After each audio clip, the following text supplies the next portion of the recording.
Divorce rates spike. Let's have a look. Hello everyone, Florian.Heise here, and welcome to another episode of HeiseSays. Grab your stein of coffee and let's have a look at this article from news.com.au discussing divorce rates, written by Alexis Carey. Now, we've got the lockdowns. People are stuck together with their partners, perhaps for the first time in a long time. Perhaps this is why bottle shops are still open and alcohol consumption is still at quite a unhealthy level. But, divorce rates spiking is kind of sad news. It really is. It really is. So graph reveals the lockdowns have caused a spike in divorces. Because traditionally marriage is meant to be until death do us part. Through richer or poorer, sickness and health. You're meant to go through all the trials and tribulations of life and stick together. That's the whole point. And frankly, I think it's the best solution for both parties, if it all works out. But kind of you need to compromise and work together as a team. And I suspect some people aren't interested in that anymore. The danger is it all becomes, well, we're a very selfish and materialistic society these days, aren't we? So, it happened after the GFC, and Aussie experts are convinced it will happen again thanks to this pandemic. There was a significant spike in couples seeking a divorce in the wake of the GFC, and now Australian experts predict the coronavirus crisis will create a similar heartbreaking trend. According to the ABS, there were 50,240 divorces granted in Australia in 2010, an increase of 792 compared to 2009. Wow, that is a lot of divorces every year.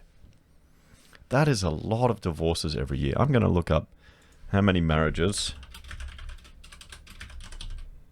per year in Australia. Okay. So, 119,000 marriages. So the whole argument that 50% of marriages end in divorce is kind of accurate. Ooh, if you look at those numbers, that's pretty depressing. And then if you look at just the whole legal system, how it's set up, and the growing popularity of MGTOW and men just not getting married, the bachelor movement, it's kind of sad, really. Law firms have already noticed an influx of inquiries, and Google searches for divorce lawyers and legal separation have also been steadily climbing in recent months, as the stress of the global pandemic began to take its toll on relationships. But see, shouldn't this be a time when you can lean on each other and you can support each other if you're going through tough times? Aren't you meant to be there to support your partner, guys?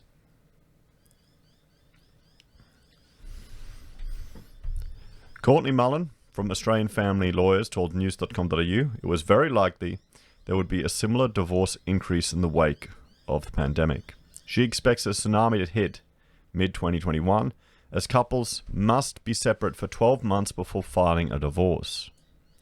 Financial stress and arguments over money can often be one of the main factors in divorce, she said. Yeah, and that makes a lot of sense.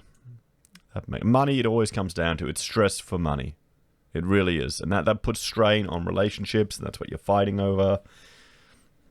That's why, I'm a fan of, Dave Ramsey, US radio host, and he has whole programs about couples working together and saving and getting out of debt together, and hopefully saving marriages too, because fighting over money is a big one. It's a big one. And particularly if people have been living a certain lifestyle, up at this level, say their lifestyle is up here, and then all of a sudden their lifestyle has to go down to here, making some cuts.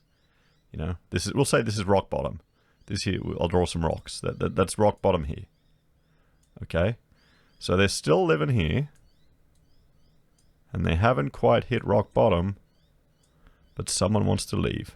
I should be drawing this in yellow, like my visual aids. So this is the thing. It's that change in expectations, that change in life. A lot of men get quite bitter. Some women will not put up I honestly, I've been quite fortunate with my wife, with what she has put up with some of the sacrifices we've had to make when we were getting really tight, when it was getting really, really tough. Really tough. And I know I'm quite lucky there in that regards. Don't tell her that. Don't let her know. Got to keep them on their toes, boys. So, yeah, this is the thing. At least if people are aware of it, hopefully then they can work together to address it. They can see this as an opportunity. I'm hoping it can be a wake-up call for people. Never again. Because if you go to divorce, you throw away everything you've built together. Maybe it's just the way it is. The enormous number of job losses and the huge economic downturn will be putting many families into financial stress, some of which have never faced this kind of financial hardship. So it stands to reason more relationships will be impacted. And that's a good point. Some of them have never been through real tough times together, at least financially.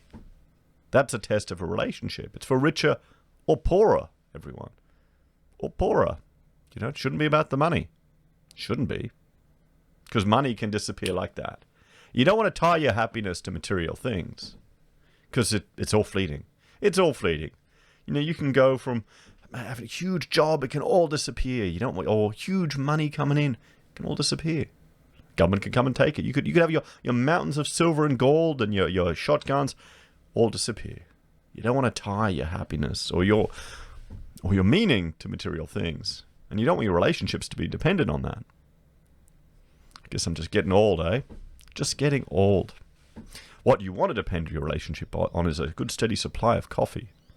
Insert sponsorship hashtag here in the future, Florian.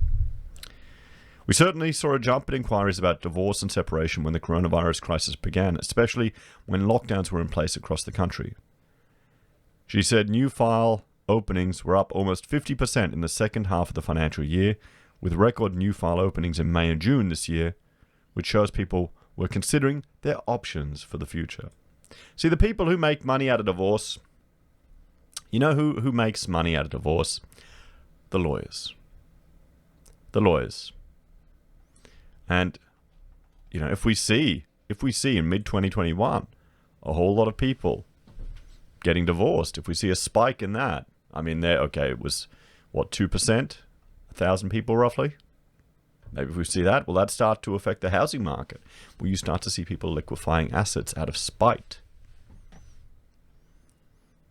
It's really a perfect storm for relationship struggles, unfortunately, when you combine financial stress and the pressure of lockdowns and social distancing on families, she said. During lockdown in particular, we aren't able to access the support networks we usually do, like family and friends. People are also being forced into more constant, close proximity, which can highlight relationship problems. She urged couples considering a split to firstly make a list of all shared property, assets, and superannuation accounts to get an understanding of a potential settlement. I'd suggest you try and get some marriage counseling to try and work it out before you go through this methodical process, but I'm not a lawyer. Next, it's important to work out what you need to live on, take stock of your financial situation, set up a budget to better understand your expenditure. It's kind of sad, this type of thing. Divorce never ends well. It's also essential to remember there is a 12-month time frame to finalize a property settlement from the date a divorce is made official, so procrastination is not an option. 12 months is a long time. Finally, she advised caution when it came to agreeing to things like child custody arrangements before seeking legal advice. Linda McKee, a private wealth advisor at Elston Financial Solutions, also specializes in helping people negotiate divorce settlements. Here's the thing with children when they're involved. Here's an idea. Instead of the couple selling the family home and just bouncing the kids back and forth, the parents should move out and then take turns moving back in to ensure there's still stability for the child, that they still have the stability of the home. What do you think about that one? What do you think about that one? I can't see it. I can't see people making that arrangement. I mean, when it gets to this, you hope people have gone through every other option. They've gone through counseling. They've gone through support. You hope they have before they just get divorced. She told news.com.au many clients consider divorce experienced a great deal of fear and anxiety about taking the first step, with many worrying about potential economic impacts. Particularly with women, we find there is a lot of fear that they are making a serious financial mistake during or after divorce, and often don't feel comfortable making financial decisions around long-term wealth. They tend to not have the confidence to negotiate. So what we do is try to lift some knowledge in financial areas so they have a much better understanding of what things look like for them and their kids post-divorce. Miss McKee said another factor holding people back was anxiety over the divorce process itself, with many convinced it would end in a nasty court battle. Culturally, we tend to romanticize marriage and demonize divorce. And there's that Hollywood reputation of divorce being ugly and ending up in a lot of litigation. Well, you've got lawyers involved. She said the vast majority of couples settle out of court, and that there were usually 5 ways to negotiate a divorce, including resolving it yourself, having lawyer-based negotiation, mediation, and the stereotypical litigation model if all else fails. The final option, which many are unaware of, is a collaborative alternative resolution process where parties decide not to use the threat of litigation, instead engaging professionals such as collaboratively trained lawyers, divorce coaches, and financial planners to help them look after their interest. See, this is an interesting thing, because lawyers are just trained to fight. We bought a portion of my parents' house years ago to help them just get out of debt. We bought a fifth of their house, and the lawyer, because it was, me buying off my parents, we didn't want 2 lawyers. We wanted to save the money. We went to one lawyer wanting to represent both of us, just handle the paperwork. Now I realize we could probably have done it all ourselves, because I've gone through it through helping my mother actually sell that property. But the lawyer just couldn't cotton on that he had to do both sides of it. You're just a paperwork clerk. We never went back to that guy after that. Oh boy, lawyers really hate it when you tell them all they're doing is paperwork. When I went to this one who was trying to quote me for conveyancing, and I said, mate, why thousands of dollars or some bullshit figure? And I said, mate, you just got to get a student to do it. Well, no, we get a highly trained lawyer. And I go, mate, then you're an idiot. This is just paperwork. Oh, he got shitty at me for that one. Sorry to all the lawyers, but come on, we know how this works. We know how it works. You don't need to do years of law school to handle it. Anyway, enough. She said this option was often preferred by those determined to put their children at the front of things and to divorce in a healthy way. She urged those considering divorce to seek good advice and help to boost their financial knowledge. Well, I think arguing or advocating for people to seek financial knowledge in any circumstances is a good thing. I'd suggest people get help, get counseling, and if this is the first financial challenge your marriage has faced, you can come out of it stronger if you work through it together. You've got to see it as a team. I mean, the toughest we had it was we didn't fix the hot water system for 6 months in summer, so we were boiling the water on the stove. The reason we did that was because we just didn't have the money, the cash flow to stump up a couple of grand to get it all fixed and sorted. How many wives have put up with that? So I think I'm a little lucky, I think I'm a little lucky, guys. I know a lot of women that probably wouldn't put up with things like that. But that's the thing. That's the breaks. You've got to work together as a team.